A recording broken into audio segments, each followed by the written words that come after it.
다이어트. 솔직히 다이어트라는 단어와 상관없이 살아가는 사람은 별로 없을 거라고 생각합니다. 아무리 자신의 체형에 자신이 있다고 하더라도, 아무리 자신의 체형으로 개그를 치면서 살아가는 사람이라도 마음 한편에서는 건강을 위해서 혹은 미용을 위해서라는 이유로 다이어트의 필요성을 느끼고 있을 거라고 생각합니다. 저도 그렇습니다. 솔직히 외모는 아무래도 좋다고 생각했지만 역시 100kg에 육주하는 몸무게가 되었을 때는 상당히 심각하다고 생각했습니다. 겨울겨울 89kg까지 노력해서 뺄 수 있었지만 지금은 다시 92, 93을 오가는 몸무게가 되어버리고 말았죠. 다이어트를 꾸준히 하는 이는 정말 그 어떤 일보다 어려운 것 같습니다. 다이어트를 성공하기 위해서 필요한 건 다이어트 제품, 다이어트 약, 다이어트 트레이닝 같은 게 아닙니다. 다이어트에 가장 필요한 건 먹는 걸 줄이는 일을 비롯해 생활 습관을 개선하는 일입니다. 오늘날처럼 조금만 눈을 돌려도 금방 저렴한 음식을 먹을 수 있는 소비에 중독된 생활 습관을 바꿔야 합니다. 이번에 읽은 경제학자의 다이어트라는 책은 경제학자의 시점에서 다이어트를 하는 사람들을 분석한 책입니다. 책의 저자이자 경제학자인 크리스토퍼 페인과 롯반의 두 사람이 직접 다이어트를 하면서 경험한 노하우, 그리고 다른 누구도 아닌 경제학자의 시점으로 분석한 원인과 결과를 설명합니다.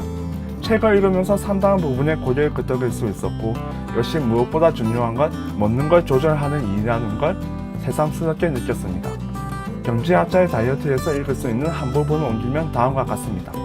아마 직관에 어긋나겠지만 다이어트는 체중 감량을 위해 단지 운동에 의존해서는 안 된다고 분명히 밝혀주고 싶다.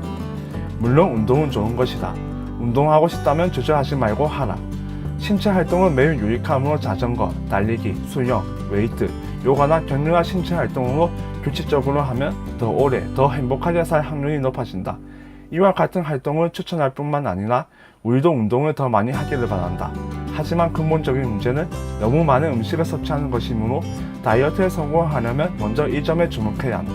다이어트를 말하는 사람들은 대체로 정말 미친듯이 운동을 하라고 말합니다. 기초 소비량을 늘려서 먹을 만큼 칼로리를 태우고 그 이상의 운동을 해야 건강하고 좋은 몸을 가질 수 있기 때문입니다. 분명히 그렇습니다. 운동하지 않고서는 근육도 늘어나지 않고 탄탄한 복근을 손에 넣어서 자랑할 수도 없습니다. 하지만 경제학자의 다이어트 저자 두 사람은 운동보다 먼저 해야 할 건 음식 섭취를 조절하는 일이라고 말합니다. 앞서 소개한 글이 적힌 243페이지의 뒷장을 보면 두 저자는 이렇게 말하고 있습니다. 두 저자가 피해야 할 것과 해볼 것을 간단히 정리해보면 이렇습니다. 피해야 할 것, 러닝머신 30분, 해볼 것, 그 시간에 집에서 식사를 준비한다. 이 식사를 준비한다는 건 외식을 하거나 배달 음식을 먹기보다 집에서 건강한 식재료로 직접 요리를 해보라는 거죠. 그리고 피할 것에 텔레비전을 보면서 요즘 유행하는 강도 높은 운동을 하기. 해볼 것, 텔레비전을 보면서 군것질을 하지 않는다. 피할 것, 저탄수화물 메뉴인 글루텐 프리 피자 주문하기. 해볼 것, 피자 대신 샐러드를 주문한다. 피할 것, 스마트폰에 동기부여가 될 만한 선거표 만들기. 해볼 것, 매일 몸무게를 재고 먹은 결과로 줄어드는 체중을 확인한다. 이 부분은 아주 일부분만 옮긴 것으로 표에는 조금 더 많은 게 있었습니다. 저자 두 사람은 운동은 좋지만 체중 감량 전략으로 효과적을 시한다고 꼭 집어서 말하고 있습니다.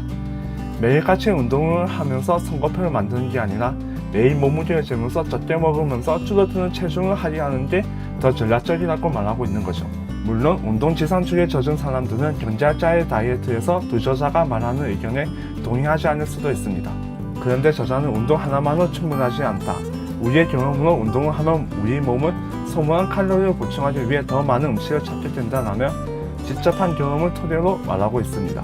실제 우리 동안 운동을 한 이후 운동도 했고 배도 고프니 꽤 든든하게 먹은 적이 한두 번이 아닐 겁니다. 물론 먹을 만큼 운동으로 칼로리를 소비했다고 말할 수도 있지만 그건 몸무게를 줄이는 게 아니라 그냥 제자리로 돌아오는 일에 불과하죠. 우리는 늘 레비우세티 같은 행동을 반복했던 겁니다. 그렇기 때문에 경제학자의 다이어트의 두 저자는 운동 하나만으로 충분하지 않고 운동할 시간을 늘리는 게 아니라 먹는 양과 먹는 시간을 줄이라고 말합니다. 오늘 한 운동을 체크하지 말고 오늘 내 몸무게를 체크하면서 뭘 적게 먹었는지 생각하며 줄어드는 체중을 직접 눈으로 보라고 말하고 있습니다.